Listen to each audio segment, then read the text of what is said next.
আসসালামু আলাইকুম এভরিওয়ান, আশা করছি সকলে ভালো আছেন। আমাদের আজকের রেসিপি ক্ষীর মালাই পুডিং। আশা করছি আপনাদের সকলের কাছে ভালো লাগবে এবং সহজও লাগবে। আর এই পুডিংটা বানানো কিন্তু খুবই সহজ, আর মাত্র 2-3টা উপকরণ দিয়ে কিন্তু আপনারা তৈরি করে নিতে পারবেন ক্ষীর মালাই পুডিং।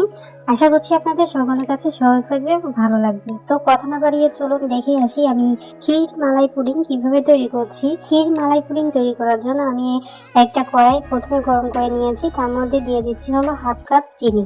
আপনারা চাইলে আরো একটু কম করে দিতে পারেন, তবে বেশি দিয়েন না, কারণ দুধ আমরা যখন দিব তখন কিন্তু জাল হতে হতে দুধের যে মিষ্টিটা সেটা কিন্তু অলরেডি চলে আসবে। সো আমি একটু বেশি করে দিয়েছি, আপনারা চাইলে একটু কম করে দিতে পারেন। চিনিটা দেওয়ার পরে যখন দেখবেন যে আস্তে আস্তে এরকম ক্যারামেল তৈরি হচ্ছে, তখন আপনারা আস্তে আস্তে করে নাড়াবেন। আপনারা কিন্তু আগে থেকে ক্যারামেলটা নাড়াতে যাবেন না, চিনিটা দিয়ে এরকম রেখে দিলে দেখবেন যে একটু কালার কালার হয়ে আসছে পাশ দিয়ে, তখনই আপনাদের আস্তে আস্তে নেড়ে চেড়ে খুব সুন্দর করে একটা কালার করে ক্যারামেল তৈরি করে নিতে হবে। তো দেখতে পাচ্ছেন আমাদের ক্যারামেলের কত সুন্দর একটা কালার চলে এসেছে। এই পর্যায়ে দিচ্ছি হলো আমি দুধ। আমি এখানে অল্প করে একটু দুধ দিচ্ছি, আর দেখতে পাচ্ছেন আমাদের ক্যারামেলটা কিন্তু শক্ত হয়ে গেছে। তো এই পর্যায়ে একটু সাবধানে থাকবেন আপনারা, কারণ ক্যারামেলটা ফুটে আপনাদের গায়ে ছিটে যেতে পারে ক্যারামেল এবং দুধটা, সেক্ষেত্রে হাত বা গা পুড়ে যেতে পারে। তো অবশ্যই সাবধানতা অবলম্বন করবেন। তো তারপর আমি এখানে অল্প দুধ দিয়ে একটু নেড়ে তারপর আমি এখানে দিয়ে দিব হলো 1.5 লিটার দুধ। 1/2 লিটারের 3টা প্যাকেটে দুধ আমি এখানে দিয়ে দিলাম। দিয়ে এখন খুব সুন্দর করে অনবরত নেড়ে চেড়ে জাল করে নিব। আর আমাদের দুধটা দেখা যাচ্ছে যে বরফ দেখা যাচ্ছে, আপনারা দেখতে পাচ্ছেন ভিডিওর মধ্যে। ফ্রিজ থেকে ডাইরেক্ট নিয়ে তারপরে আমি আর কি আপনাদেরকে তৈরি করে দেখাচ্ছি। আপনাদের হাতে যদি অনেক বেশি সময় থাকে তাহলে দুধটাকে আগে থেকে বাইরে রেখে নরমাল করে নেবেন। তো দেখতে পাচ্ছেন আমাদের 1.5 লিটার দুধকে 3 কাপ করে নিতে হবে। 3 কাপ 2.5 কাপ এরকম করে নিতে হবে। তো দেখতে পাচ্ছেন আমি অনবরত নেড়ে চেড়ে দুধটাকে জাল করে নিয়েছি, ঘন করে নিতে হবে। তো আমি আপনাদের সুবিধার্থে দেখিয়ে দিচ্ছি যে আমাদের দুধ আসলে কয় কাপ হয়েছে। তো আমি আপনাদেরকে মেজারমেন্ট কাপ দিয়ে মেপে তারপরে দেখিয়ে দিচ্ছি, তাহলে আপনাদের মেজারমেন্টটা বুঝতে সুবিধা হবে, পুডিংটা বানাতে খুব সুবিধা হয় আপনাদের।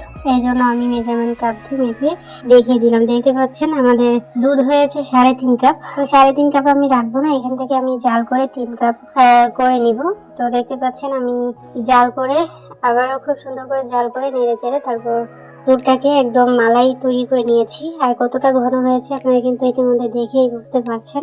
আমাদের মালাইটা যখন তৈরি হয়ে যাবে তখন আমি এখান থেকে 2-3 চামচ মালাই নিয়ে একটু ঠান্ডা করে নিব। অনবরত নেড়ে চেড়ে ঠান্ডা করে নিতে হবে।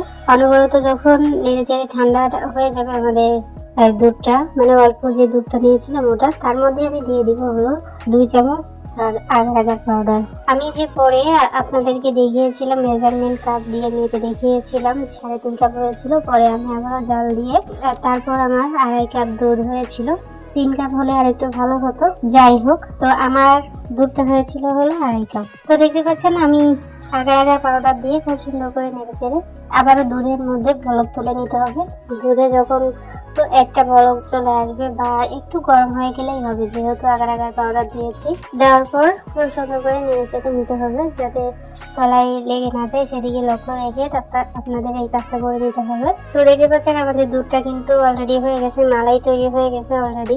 এখন যে পাত্রে আমি পুডিংটা সেট করব সেই পাত্রটা আমি এখানে নিয়ে পাত্রের মধ্যে ঢেলে দিব মালাইটা আমি ঢেলে নিয়ে তারপর বাইরে রেখে একদম নরমাল করে নিব। যতক্ষণ না পর্যন্ত ঠান্ডা হচ্ছে ততক্ষণ পর্যন্ত বাইরে রেখে তারপর আমি 1 ঘন্টা মতো নরমাল ফ্রিজে রেখে দিব। নরমাল ফ্রিজে রেখে দেওয়ার পর আমি আপনাদেরকে দেখিয়ে দিচ্ছি 1 ঘন্টা পরে যে আমাদের ক্ষীর মালাই পুডিংটা ঠিক কতটা সুন্দর হয়েছে, কতটা মজাদার হয়েছে। সেটা তো আপনারা বাসায় খেলেই বুঝতে পারবেন, বাড়িতে খেলেই বুঝতে পারবেন। অবশ্যই বাড়িতে ট্রাই করবেন। আর আমি পুডিংটাকে একটু ডিমোল্ড করে নিচ্ছি।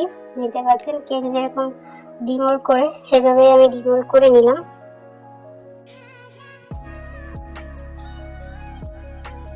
আর পুডিংটাকে আরো সুন্দর এবং আকর্ষণীয় দেখার জন্য আমি এখানে পুদিনা পাতার একটা আগা এখানে দিয়ে দিলাম গাছের মতো করে, যাতে সুন্দর দেখা যায় তার জন্য।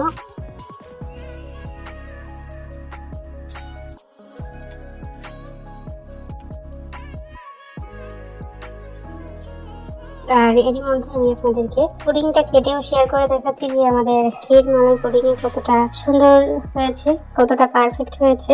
আশা করছি আপনাদের সকলের কাছে ভালো লেগেছে। আমি বুঝতে পারিনি যে আমাদের ক্ষীর মালাই পুডিংটা এতটা সুন্দর হবে। অন্য সব পুডিং এর থেকে এই পুডিংটা কিন্তু একদম ভিন্ন একটা স্বাদের পুডিং। তো আপনারা অবশ্যই ট্রাই করে নেবেন। একদম ইউনিক একটা পুডিং তৈরি করে দেখালাম আপনাদেরকে। কেমন হয়েছে অবশ্যই আমাকে কমেন্টস করে জানিয়ে যাবেন। আর এই পুডিংটা আপনারা অবশ্যই গরমে খাবেন। 14 মাসে এখনো দেখছি কাঁথা কম্বল গায়ে দিতে হচ্ছে, এটা জাস্ট অবিশ্বাস্য একটা ব্যাপার। তারপরও আর কি এই সময় কিন্তু গরম পড়ে সাধারণত, কিন্তু এবার হলো একটু ঠান্ডা। তো যাই হোক, আপনারা গরমকালেই তৈরি করে খাবেন, ঠিক আছে? বা যে কোনো টাইমে কিন্তু আপনারা খেতে পারেন, তাতে কিন্তু কোনো সমস্যা নেই। ফাইনালি আমাদের আজকের রেসিপি এতটুকুই। সবাই অনেক ভালো থাকবেন, সুস্থ থাকবেন। আমাদের পরবর্তী ভিডিও দেখার আমন্ত্রণ জানিয়ে আজ এখানে বিদায় নিচ্ছি। আল্লাহ হাফেজ।